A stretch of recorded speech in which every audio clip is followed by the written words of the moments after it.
Hello everyone and welcome to English Language Academy. Today we are going to read The Magic Fish. Every day, Robert's grandfather went fishing.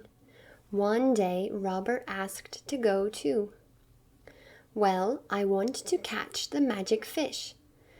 The first person to eat it will become the cleverest person in the world. Can you help me?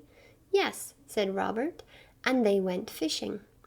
First, they caught a yellow fish with purple spots. Wow, is that the magic fish? Asked Robert. No, said his grandfather. Then they caught a blue fish with red stripes. Is that the magic fish? Asked Robert. No, said his grandfather.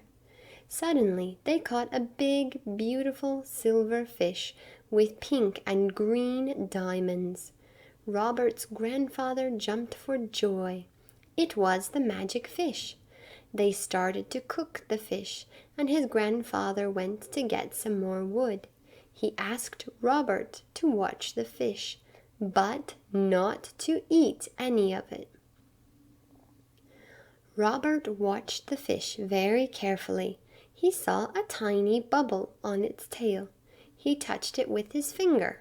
Pop! The bubble burst. The fish was very hot and burnt his finger. Ouch! He put his finger in his mouth. When his grandfather came back, he saw that something was different.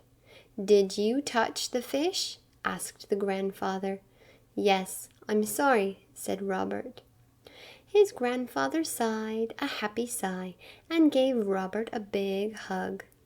The magic fish chose you. You are the cleverest boy in the world, and I am the proudest grandfather ever.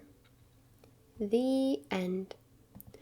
If you have enjoyed this video, please don't forget to hit that subscribe button so that you stay informed about all of our great new videos coming out. See you next time.